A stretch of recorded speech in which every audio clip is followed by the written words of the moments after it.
If you seek him with 10% of the effort that you put into seeking that dope, or going to that beer store, or getting on that porn site, or whatever your vice might be, watch and see what happens. Or you can stay the same. What's up, everybody? Welcome back to The Uncomfortable Truth. We've got a great guest today who's got, I'd say, a very colorful backstory, and it all leads to Jesus. Clint McDowell, welcome to the show, man. Appreciate it. It's good Thanks to have for you. having me. Yeah, it's good to have you.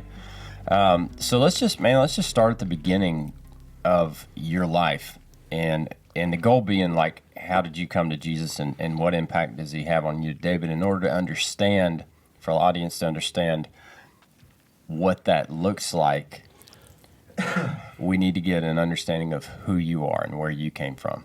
Right on. Well, honestly, I mean, I grew up in church. I was raised Catholic, and so I was always in church. I honestly can't remember a time that I didn't believe, that I didn't believe in God, didn't believe in Jesus. It was just from the time I was little, So, that being said, I went to church every Sunday. My grandmother, she was hardcore Italian. And, Did your grandmother raise you? yes. Okay. Yeah, we were going to Mass. Sometimes we might walk in there, kneel down, pray, and leave. Really? Oh, yeah. Okay. But you're showing up. Okay, and that's every Sunday, right? Every Sunday. And you remember this, how, like, as a child, years what to what? Oh, I mean, just as long as I can remember. Okay. Up until I got to that age that when I finally said, man, I just don't want to go, Yeah. So 15-ish, something like that, 16 maybe, I just wasn't really feeling it. So you grew up with grandma. Was grandpa there too? Was it just grandma and grandpa? Grandma and grandpa, and he was Irish, so there was a... Irish and Italian. Yeah. Okay. Yeah, right on. So there was a lot of heat. Yeah, I can imagine. And it was usually coming from her. Okay. So... I thought Irish was a little more fiery, but I guess grandma had the Italian blood. She was in charge, no doubt about it. So where was mom and dad at this time in your life? This time in my life, I didn't know. Well, I didn't know where dad was. Now, mom was here and there, just whatever she was happened to be doing at the time, bouncing in and out, going to jail, whatever. She was pretty much on drugs her whole life. Okay. From the time she was, it was the 70s. There was a whole lot of people that were on drugs. Yeah. And stuff. And it just became part of her life, and she was just a slave to it, and that's just the way it is. Well, what was it like growing up with grandma and grandpa? Like, were they, obviously you're going to church, that's a good influence for you, but outside of, I mean, just because you go to church doesn't, we know that doesn't mean that's a great influence. What kind of influence did they have on your life? They were two totally different people. Grandma and grandpa. Yeah. Yeah. And like, I didn't even think she loved me. I'll just put it, that's just plain and simple. That was never a question with Pops. But with her, I thought she hated me, and I did for forever, for a long, long time. Now, having the benefit of hindsight, she was tired, Yeah. So Now, this was your mom's parents? Yes. Okay. And they totally took you in under the wing. They had identified, the issues with your mom, and they took you in and loved you. It sounds like, yeah. But it sounds like grandma had extreme discipline. Yeah, it was. Like I had everything I wanted. My grandfather was an electrical contractor, pretty successful electrical contractor around here. Taught down at the local union, and back then union was a big deal around here. then it fizzled out like at the end of the 80s, and most of the union shops were non-existent. Looking back on it, like I say, she was like the realest person you'd ever meet, okay? If she didn't like you, that there was no sugarcoating it, there was no nothing. You knew it, and nothing fake at all about her. I mean, every now and then she might try to put on a little show, but for the most part, you knew exactly how she thought about you. I'm sure that it did some damage, especially, we're talking about, it started when I was young, Okay.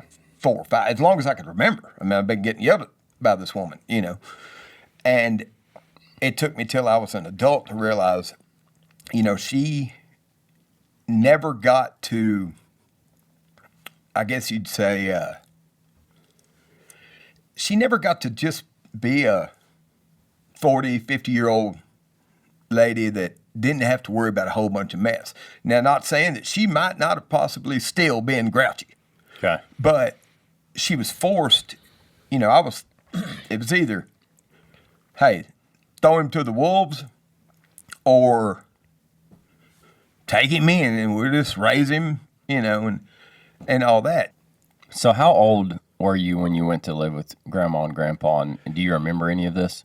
I don't ever remember really living anywhere else. I mean, Okay. My mom got with my brother's dad, and I remember going out there for a while, but he was, he was a mean drunk, and abusive. But for the most part, they kept giving her chances and stuff at raising me. And I think the icing on the cake was they found the neighbor, I think Mom was shacked up with some guy out at Lake Cherokee or something. And the police got called because the neighbor had found me outside eating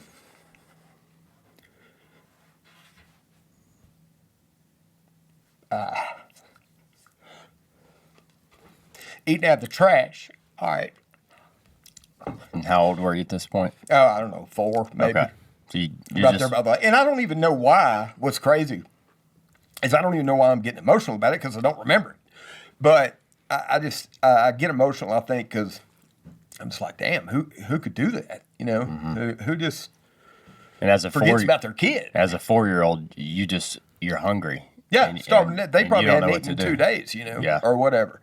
And so that was the icing on the cake. It was just like, man, CPS comes in and says, Well, I don't even know if CPS was really a thing back then, but okay, I mean, I'm sure it was a organization, but it's not as big as it is now. yeah. As soon as Grandma and Grandpa found out about that, they were like, "Hey, we're done." Yeah, they didn't want me falling in the lake or Yeah. something because they were in the house either coming down or drunk or whatever it might be. So, yeah, they stepped on in and, Well, thank God for Grandma and Grandpa, right? Yeah. me, mom, and pops were first class. Are they alive today? No. No. Yeah, they've been gone for some time. So, I can't remember. I'm not good with dates. I don't even know when Mom died. To tell you the truth, I want to say I was like 21, maybe something like that. So that kind of transitions into after your teenage years. You've had a struggle with drugs as well, correct? But yeah, Okay. to say the least. Okay. So when did that start for you? Well, I've always been around either drugs or alcohol my entire life. It was always a part of my life. My grandfather he was a drunk, but he was a different kind of drunk. You know what I'm saying? He ran a business, Functioning. big time functioning. Never was mean, none of that. Or just come Well- home, have too many, go to bed, do it again tomorrow. Is that kind of Yeah, but he wouldn't. It wasn't so much the weekdays. He might have Okay. him a beer or something. But on the weekends, he was subject to pop a cork and okay? turn a little bit loose. You know. Okay. But so I was always around the alcoholism for sure, and they kept me kind of shielded from the drugs. But I always knew about the drugs. I knew that that's what was causing all this. From your mom's perspective, correct? Yes. Okay. Yeah, because Dad wasn't even in the picture right now. Okay. I hadn't met anybody from his side of the family. Didn't know anything. All I knew was my grandma said he was a dope head. Okay. That was pretty much the extent of the conversation. My deal with drugs, you would think somebody that went through all that and saw all that would do exactly the opposite. Or at least want to steer clear. Yeah. And I was always fascinated with them. Why do you think that is? There's a lot of people that do the exact same thing that you did, and you would think. So, my mom, for example, grew up with an alcoholic father, had a pretty rough childhood, and she got married to my dad at, I believe she was 17 or 18, to get out and away and start her life because she was so adamant about not living that same life. Now, that's the example of the other side. Some people do the same thing. Have you given any thought to what is it in you that sees all the hurt and destruction and decides to go down the same path? Man, I wish if you tell me, we'll both know. It's super interesting because I've seen it my entire life. Some people use it as an excuse to go that direction, and then other people use it as an excuse to never touch the bottle or never turn to drugs or whatever. It's just a toss up. Yeah. My really kids, thankfully, did the opposite of what I did. But there was always a fascination with drugs. I'm talking about I couldn't pass a history test, but you let the drug section roll up in health, aced everything. I was just always interested in it. When they do the little, show the videos and stuff about, I guess you'd say Dare or whatever. Yeah, back then it was Dare. Back then, old VHS, or it might have been on a Just Say No projector, all that stuff. I mean, I paid attention. I was just fascinated by it. And not that I wanted to go out and do it. It's like the interest was always. There's a curiosity there. I remember, like I say, she came around in spurts and stuff, and I mean, This is Mom. I can remember like going to the dope house. I can remember that today. I could almost take you to the house that we went to, right off of Gilmer Road. I could narrow it down to that, to the drug dealer's house, and hang out. It's a core memory for you. Yeah, it was. I mean, like I said, I could literally almost drive to the guy's house today. I can remember going with my mom to the doctor's office, so she could go get something, whatever they give her, some kind of prescription or just whatever, and she wasn't sick. I knew what she was doing. Of course, she was always telling me, well, I'm hurting or this or whatever she had to tell me, But, yeah, I was just a kid. I was wondering, how are all these people up all night just hanging out, and doing all this stuff? And honestly, I mean, they were all really nice to me. Yeah. From what I remember, they talked to me and whatever, it wasn't like I was abused by anybody or anything like that. It's just, it ain't normal. What was your first experience with drugs? Well, other than, I mean, I'm not even going to count smoking pot a little bit in ninth grade. Smoked a little weed my senior year. Let's just put that to the side. Right out of high school. Well, I got a scholarship to Tyler Junior College. For? Football. And what position did you play? I was offensive guard. Nice. And so now I was the only white kid to smoke. There's about 4 or 5 black kids. Did you never get popped in high school? They had random drug tests, didn't didn't they? they? It wasn't that big a deal back then. They didn't have it. I mean, I guess if I would have made it to like the state meet or something in powerlifting or track or something, maybe they would have UA'd you.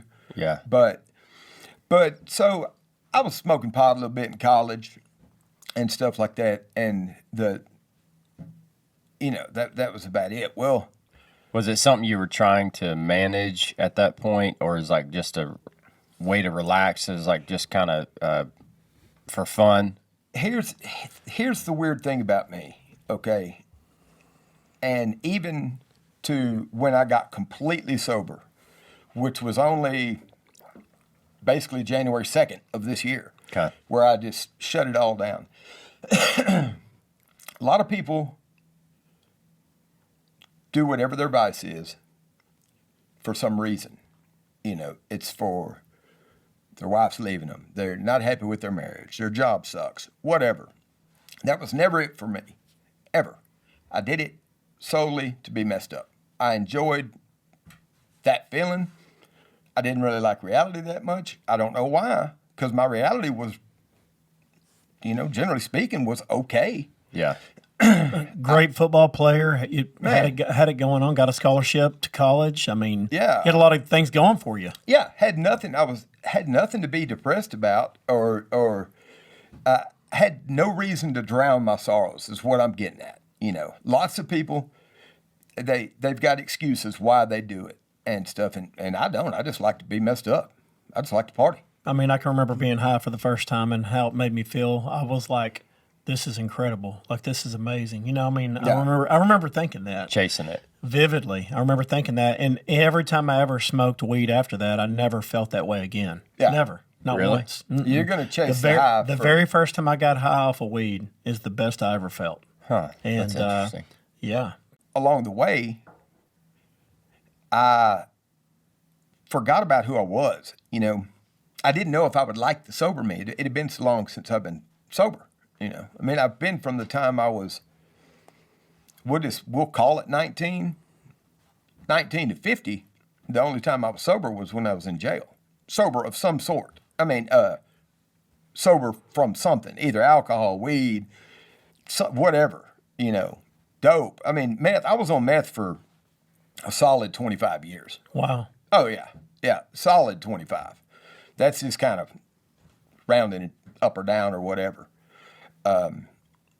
Been to prison how many times? I don't know. I think I've got like 5 or 6 felonies. But because of drugs? Yeah, drugs are the things that go along with them.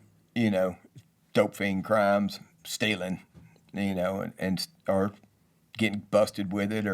I was 19 years old and they raided my apartment. So did you quit football at the time? Were you kind of like, hey, I'm out? I got done with Tyler Junior College. I just drug up on them. I was like, man, I'm not, I was the bee's knees in high school. And then I go, which everybody, you show up to college, you're just dirt. You're nobody special. You're a freshman. There's 10 other guys that can do what you do typically. Yeah. And so I took it the wrong way, or whatever. Had a little chip on my shoulder and I just didn't feel like, why is this guy talking to us like this? My God, I've been talking like this all my life. Ain't fixing to do it here. And so I called the coach that had recruited me, or that was wanting to talk to me at Howard Payne University and in Brownwood. And he came down, met me. We had dinner. I was set up to go to Howard Payne. So I went the first semester, had a great, semester. Man, we were just killing it, working out. Everything was going pretty good. Still smoking a little pot, but nothing big. And that's when I came back home, because, see, when I quit TJC, I didn't get those hours. Okay. So the springtime were my first hours. So I had to go to summer school to make up for these hours that I lost the first semester, so I would be able to play ball the following fall. Okay. Whatever happened, I don't remember why. I don't know if it's that my grandparents, at that point in time, the business was, she just didn't have hardly any money. Your grandma? Yeah, because grandpa had had a stroke. She was taking care of him. It was, it was just real rough on her, and it wasn't like I was being a good Samaritan. I just was like, well, I just won't go, So I didn't go then, but I went back the following spring. All right. Well, in between that time, was when all this happened. I tried to join the Navy. That was another thing that really affected me mentally. Okay. I went to join the service because I'm like, this is my way out. Were you looking for a way out? I was looking for somebody to pay my way, and I knew the military did that. That's their whole thing. I didn't care what I had to do. I just, look, I need y'all to pay my rent, teach me something. I'll do whatever you want me to do. Yeah. So me and my buddy were going to go, obviously we were going to try out to be SEALs. We'd been killing it, working out. And we were going to try to take the test and do all that, And they denied me at MAPS because of my eyesight. I got glasses that are as thick as this microphone if I wore them. And I was like, dang, I had to sign a deal saying I could never be drafted. It was a pretty big. Okay. I was like, this is the only thing. This is the one thing I could do to just go hammer down. Did you feel like you were going to be really good at it and you had a lot of expectations built around it? Yeah, I felt like I had it made. I was really, ready. You kind of look like you could be a military contractor. Oh, yeah. Yeah, it no was, question. I was ready to go. So when I saw that just go out the window, that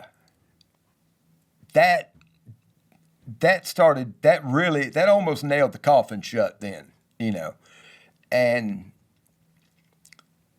it just went the other way. It was, I couldn't join the military, so I went to prison, and that was pretty much it. And in between that first semester and second semester, through that summer's when all this took place. And I still went to Howard Payne the following spring, but by this time, I was on it, and I'd show up just working out like a madman. Those guys didn't do that kind of stuff. I had hooked up with a truck driver up there, and I'm sitting there in college making $1,500 a week and selling to one guy one time a week. It was insane. And so by this point, now I've gotten addicted to the money. All right. Aside from, I don't even know if I was fully addicted to the drug itself. I can't imagine being in college and making $1,500 a week. $1,500 a week, especially in what, 96? I think I'd feel like I was the king. Around 1996. Yeah. Oh yeah. I'd feel like the man on campus. Yeah, it was insane. I'm getting the dope FedEx to me to the school mailroom. Oh my goodness. Yeah. Wow. It's not so you said I couldn't go to the military, so I went to prison. What was the progression to that? Well, so I'm at Howard Payne, all right, and I'm coming back on the weekends. And looking back on it, I could see the decline. I knew I was missing Monday morning workouts. Because I would stay. I had a girlfriend and stuff back home, and I would stay as long as I could and stuff. On Sundays. Sometimes Mondays. Sometimes I'm leaving Sunday night at 4 a.m. so I could make it to Brownwood's like 4 hours away. And so I could barely roll into class, and I just lost the interest in it. And so I just said, man, I'm just coming back. The idea wasn't to come back and sell drugs. The idea was just, man, I'm just going to come back. I had family that my uncle owned Cheyenne Electric for years and stuff. So I had options of getting a job or whatever. So I drug up on them, and I just came back home, didn't say nothing to nobody, just left. And they're probably still wondering, well, I've got a buddy of mine that I talked to on Facebook, but those coaches were probably like, what happened? Where'd Clint go? Yeah, where's he at? But I had a girl that I was in love with, or this, that, and the other, and I didn't like being away from her. I was like, man, I'll just come back and I'll go to work or something. I'll go to school at Kilgore or whatever, And so turns out she wound up being my oldest son's mother. And so I came back. I'm working a little bit, but I'm also peddling, and I'm making really good amount of money. And so I went and got myself an apartment. Well, my mom's still here at this point in time. And it was like a Tuesday. I'll never forget it. She comes over, and it's Tuesday at like 1 or 2 o'clock in the afternoon. I've got like 15 people in my apartment, just partying like it's Saturday night. Mm-hmm. And she said, why don't you just hang a big sign on your door that says, I sell drugs? Had a cop that lived, my apartment's here, cop lived here, state trooper lived up here. Oh, man. It was a recipe for destruction. Yeah. And excuse me for saying this, but my give a damn has never really worked too much. Not to be in a negative sense, but no matter what I was doing, I don't care. You think the consequences just didn't matter to you? Either that, or maybe I was just stupid and just didn't really think. You got it in your head, oh, these guys will never. Hell, we're friends. They would never snitch on me. They'd never turn me. I mean, come on. Well, there's a part of your brain that, as a young man, is not developed enough until I think it's around 25. Yeah. To really understand consequences of what could possibly happen from actions. So and mine were saturated with chemicals by the time I'm 20. So that progression was probably null and void. And so, anyway, long story short, I'm like 19. They kicked the door off the hinges. I don't know how many there were, but I know they brought a bunch of them. And that was the first time. I didn't know anything about, lawyer. I wasn't going to. That's another thing. I've never, with the exception of maybe asking somebody to bail me out once or twice, as far as my uncle or my grandma, you're not asking me, Ma, much more than one time to bail you out. If you ain't learned your lesson, she ain't going to help. Yeah, it's just not what you wanted to do. So, but I've always been the type to, I own it, this is what I did. I knew I was doing this, and this happened because of what I did. It didn't happen because of anybody else. It didn't happen because of the snitch. It didn't happen because childhood trauma. It didn't happen because of anything other than what I did at that point in time to make that happen. That's one of the number one characteristics of a true leader. Well, you would think so. It really is. Extreme ownership. Do you remember that feeling of when it went down the first time they busted into the door? You're sitting there like, what's that feel like? It's pretty intense, But one of my best friends, I've got like 2, and I talk to him every morning, and he was there with me, and it was just, man, they just come in there and scream and holler and cuss and got guns like this on, up against your head and all that, just tearing all your stuff up. It was a pretty intense deal. And especially, like I say, to be not ever going through it. I'd been to jail once before for like stealing something at Target or whatever. And so it was pretty surreal for, it wasn't like my first time was getting pulled over in a car and having a little dope on me. I mean, they came with it, Was there a moment during that or close to that time where you were like, I'm not doing this anymore? Well, okay. My girlfriend, let's circle back to her. She got pregnant, all right, and one of the best mothers out there. She, just like that, turned it off. Bam. I couldn't, for whatever reason, just being selfish or whatever, I didn't just turn it off. And so she I knew I wanted to be with her. I wanted, all the normal stuff. I want to be a dad to my son, or, at this time I didn't know what the child was going to be. But, I wanted to do all that. So I'm like, okay, I want to try it. Gave all my dope away to some couple of my friends. I'm like, look, y'all do this. All the people I sell to. I can hook you up with it. I just don't want to have anything else to do with it. So this was after you got out of jail? Well, this was actually probably before I went. Okay. And stuff. It was coming to a halt because she was pregnant, and I knew if I want to do this right, I'm gonna have to bow out of this while I'm still ahead. But I had already had that lifestyle for a year. How long were you in jail? Well, I bonded out like the next day. Oh, really? Or I don't even think I was in there a day. Okay.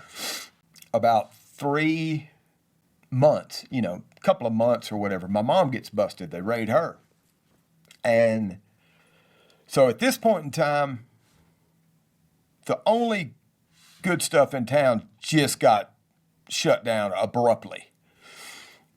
And so now I'm addicted to the money. By this point, I'm addicted to the lifestyle, the fun, the whatever that comes all along with it. And so now I'm like, okay, now what do I do? God, got to go work. I think minimum wage was $5.50 an hour. $5.15. Yeah, $5.15. Something like that. Yeah, I got to go work for minimum wage, $6 an hour. I got to work 40 hours for my uncle to make $240.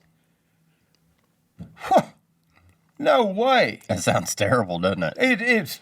Yeah, when you're used to making $2,000 on a weekend. Yeah. Yeah, I've got to go work. And it just didn't sit well with me, to say the least. And I just fell back into it, and this could be divine intervention. Okay. I mean, the amount that I got busted in, they kicked the door off its hinges, did all this for $50 worth of meth. All right. They raided me and they found $50 worth of meth and like half ounce of weed.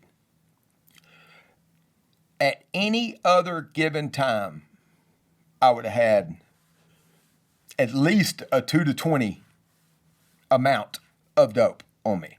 2 years to 20 years Yeah, amount? Okay. Yeah. Possibly even like a 5 to 99. Wow. At any other time. It just so happened that night. It all went out the door before that. Yeah, I just didn't have none. We hadn't done anything yet, hadn't sent it off for whatever the reason, but it was gone. And yeah, I went and just got something to do and stuff. And I was like, golly, man. So my point to that is it was automatic back. They had just started the state jail felony thing back then. And I think that's Ann Richards was governor or something. She threw up a whole bunch of these little metal shop prisons all over the state of Texas. And instead of giving you an automatic 2 to 10 charge right off the bat, they give you up to 2 years. So I show up for court. Never been arrested for anything other than one theft charge. Show up for court. My attorney's like, well, they can, if you're willing to work with the task force and the DA, the code unit or whatever it was, they're going to give you up front 6 months up front. And I'm like, and I'm not doing that, I'm just not doing it. I can go do 6 months. I thought I was getting probation. He's like, well, you get out and you'll have the rest of your 2-year sentence. So I'm like, man, I'm just not. Those people, I'm here because, once again, owning it. I'm here because of what I did. I'm not here because of what these people forced me to do. And even though they were wanting you to give them up to reduce your sentence. Yeah, right? and plus I told him, I said, you've already busted my connection. Yeah. It was my mom. So who's there to tell on? If I wanted to. Right. And So I was just like, man, it's not their fault I'm here. It's my fault. And this is what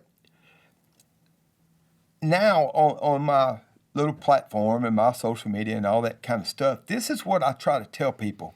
Regardless, it doesn't even have to be drug related. You get exactly out of life what you deserve. Period. Now, I'm not saying there's not circumstances. Like, obviously, a child born and getting leukemia at 3 years old probably didn't deserve that. But when you're of age to know what in the world you're doing and to know that there are consequences. So I'm going to say 5 to 7 years up, you get exactly what you deserve out of life. You know, some people might have a little harder road. Yeah. But most people were taught good things get you good things, bad things get you bad things. If you act up, you're going to the corner, or you're getting a whooping, whatever it is. So you know what you're doing, and you get what you deserve. It's just, I'm a firm believer that if your life sucks, it's because you're attracting it. Now, this is a Christian-based thing. I am a firm believer in Jesus Christ. I am a Christian, all that. But I also believe God put it into play, but I am a huge proponent of the law of attraction. I guess the law of attraction mainly, but, manifestation and stuff like that. And I know it works because I've practiced it. If you go to bed Sunday night and every morning, Monday morning, you wake up and you're like, it's Monday morning. God, today's going to suck. Why wouldn't it? It's going to. Why would it not suck? That's a fact. So you're saying you believe that how you treat other people and what you put out there and who you surround yourself with is very important. I'm saying you attract what you put out. Yeah. That is such a true statement. It really is. I mean, I always think to myself how, and I've seen it happen 1,000 times, where you have a lot of people who are in a great mood in the room and the vibration and the morale's up, and then you have that one negative person come in and just smash the room with all their negativity and the way that they're acting and the way, and you can almost see it on their face. I mean, whenever you run into these people, they look miserable. They look like they hate life. Yeah. And then whenever they start spewing hate, I'm just not surprised. I'm like, wow. Yeah. They look how they talk and how they feel, and the fruits, them by their fruits, I mean, it's incredible, but I totally agree. You can be caring and you can be kind and compassionate and all that stuff. But there are people that sometimes you just got to say, hey, dude, look at yourself. Yeah. You look like crap. Your life sucks. And it's your fault. Do something different. Do something different. Do you enjoy this? What caused you to really make that change? You said all your life you just enjoyed being high and living that kind of lifestyle. And where does Jesus come into play for you? Okay, a lot of people think they're saved because they went down there and they said a prayer. Yeah. And I'm sure I did that. I probably did it 100 times. Okay. Maybe I only needed, maybe it worked the first time and he's still been working on me. I don't know. Yeah. I know this much, regardless of how many times I did it, I never meant it. When did you mean it? If I would have meant it, I would have changed. And if you're truly saved, you are going to hate what you're doing. And you turn. You're still going to sin, but you're going to hate it. At this point, I'm really fed up. Okay. With yourself, with your life? With myself, with my life. Just, I've got to do something. So, I mean, I'm talking about, I'm watching 8 to 10 hours worth of religious stuff, just searching and stuff. Got no way out, got no ride, don't have anything. So I know that I'm going to have to, got to do something, I've just got to do something to make it. Okay, so let me pull this one little last little deal off. And if I had me a car, if I had a car, I think I can turn things around. So I went and made the money to get a car. Not with drugs. I had a friend that was buying some bullets from me. And so that was a whole nother ordeal. But he'd buy all the ammo I could bring him. So I went on that's why I went to jail previous to 2016. Because I got busted for stealing. They gave me like a 2-year sentence or whatever it was. So I go and made that money, and went and bought a car on Marketplace. So now I'm like, okay, I've got the means of doing what I need to do. So I fell off the wagon, got back on the meth for about 2 weeks, realized where that was going, and just cut it off. And then in walks my angel. Okay. So I like I say, I'm a firm believer that if you really search for God, okay, God is going, it might not happen the first week or two, but God is going to put people and things in your path that is going to help you level up. I think when you're searching for them too, you recognize when those people and relationships are placed in front of you. Yeah, you can notice a little bit more than if you ask them mind's for it. Blown. Yeah. But I'm just like begging, basically.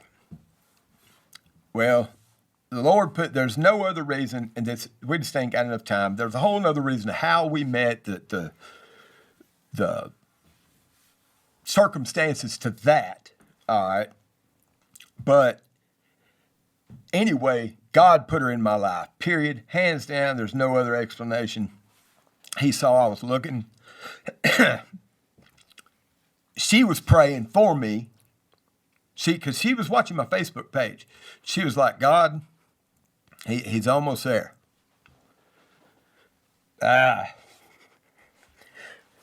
Every time I tell the story.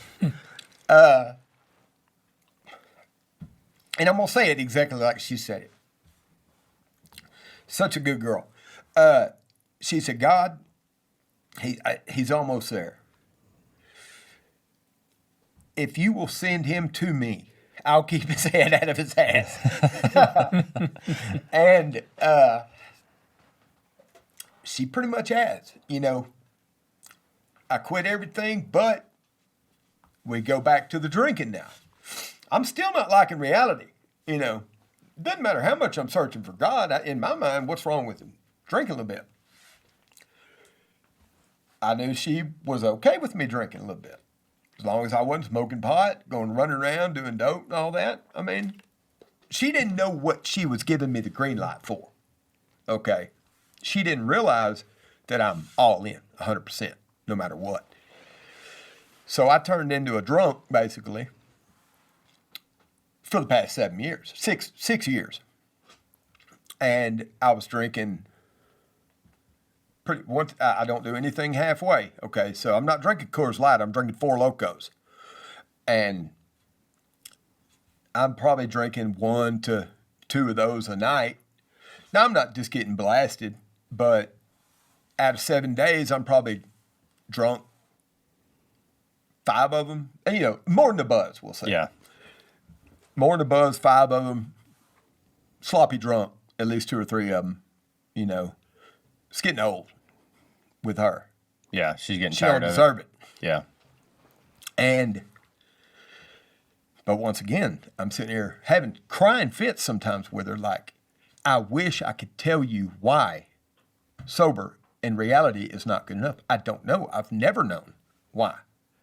My life is great. I've got a great job. My kids are doing great. They still love me miraculously. I'm good with everybody. Why is reality not good enough? What do you need it for? You don't know. Didn't need it for anything. Yeah. I wasn't sure if I would like this guy.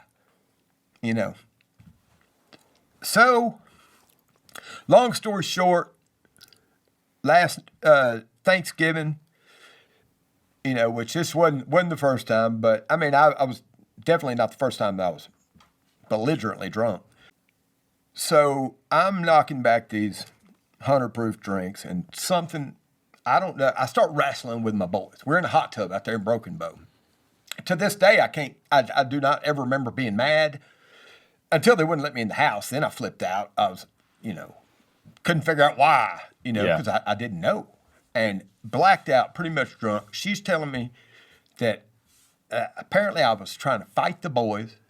Never put a hand on them, in my life. I mean, I would jump down the throat, but I'm not any kind of an abusive dude. And I'm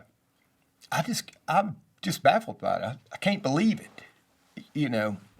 So they make me leave the next day. I lasted like 10 hours in Broken Bow, and she kicked me out. Okay. And when they got back, she told me, she said, look, if you're going to do that, you got to go somewhere else. If, I'm not saying I don't love you, and I'm not even saying that we can't be together, but you're not going to be like that here.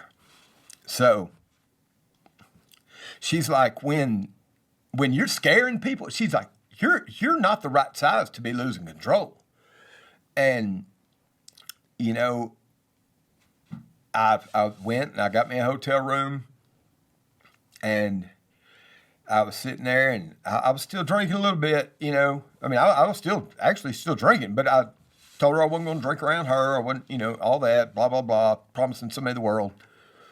And, man, I just really thought, well, I'll tell you this. I had the worst hangover of my life, all right, January 2nd.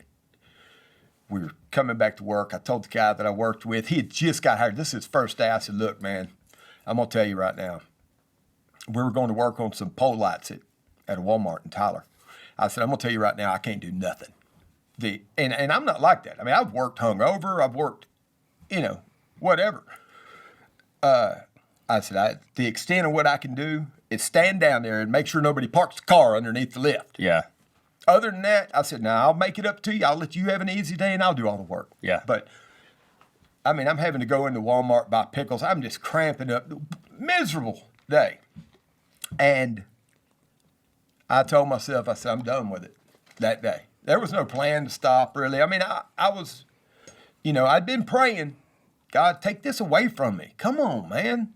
And I talk to God like, I mean, he's my friend. And I'm like, why? I am made to be more than this, than just a damn drunk.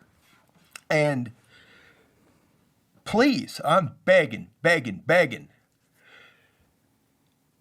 get this hangover. Whew, sometimes he answers you in weird ways.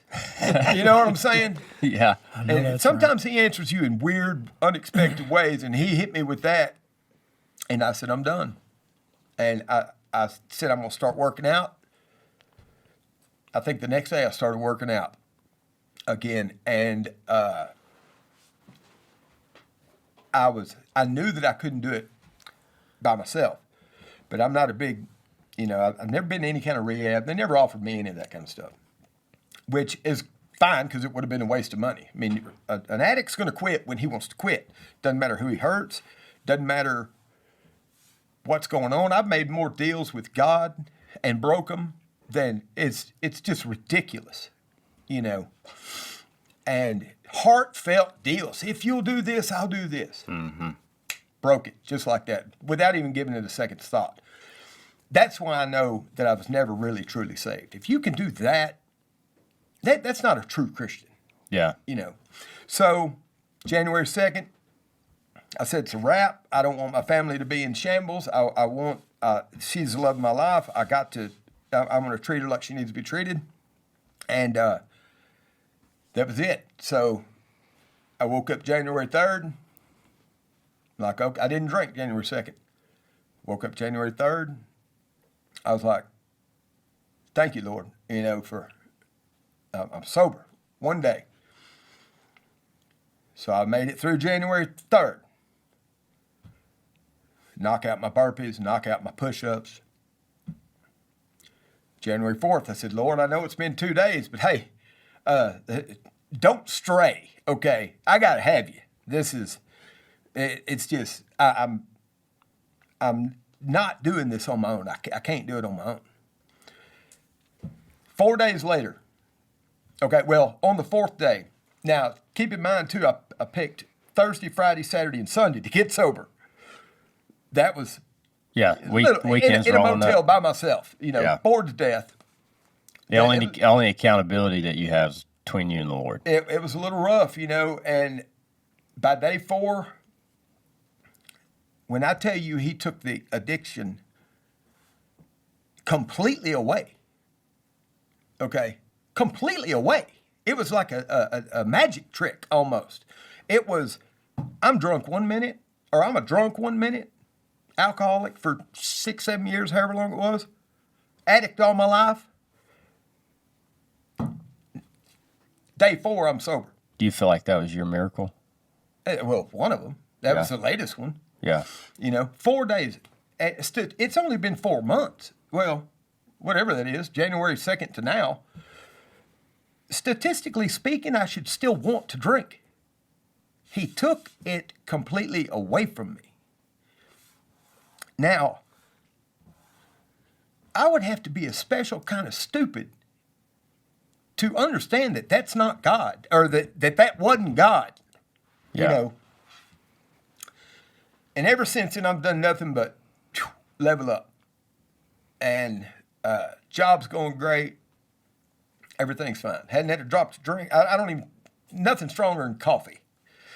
And, it's, he has worked miracles in my life numerous times. There's so much. I mean, we're just hitting all the high points here for a little podcast. But, I could come over and we could just kick it, cook a steak, and I could really. I like steak. Yeah. Hey, last thing. Well, praise God, man. That's awesome. I love hearing that. He works miracles, but you got to put the work in. So the last thing. That's it. As we close out, I want you to look in this camera close to Sean, and I want you to talk to the guy that is you. Give him a minute or so of just encouragement, and based on your life and your circumstances and your experiences, what you've been through, and how you can encourage that guy that is you sitting out there listening to this right now. All right. Well, first off, you got to understand that God did not put you on this earth to be a miserable piece of crap. He just doesn't do that. Yeah, everybody's going to have problems, okay? But there's nothing that's going to go on in your life that's worth drinking, drugs, or any of that kind of stuff. Once you get right with him, and once you get those two people, or those two things being on your team, will make you unstoppable. God is going to put things in your path that are going to cause you to level up. It's probably not going to happen overnight, but it will happen. But you can't sit there and give up after 4 or 5 days. Well, I've been sober 4 or 5 days. Why ain't nothing working out? It's because you've been a drunk for 25 years. That's why it hadn't changed in 5 days. You got to keep working at it. And you got to seek him with your whole heart. I mean, everything that you have, you got to want it. And if you just give him a chance, if you seek him with 10% of the effort that you put into seeking that dope, or going to that beer store, or getting on that porn site, or whatever your vice might be, watch and see what happens. Or you can stay the same. You can stay the same, or you can be the person that God intended you to be. Amen, dude. It's good stuff. Golly. Thanks for being here today, man. Appreciate you being real, being vulnerable. Yeah, I loved it. And getting uncomfortable. Yeah. Hey, we appreciate y'all being here. Thanks for listening. Hit those buttons at the bottom. Help us reach more people for Jesus. Go kick today in the face, and we'll catch you on the next one.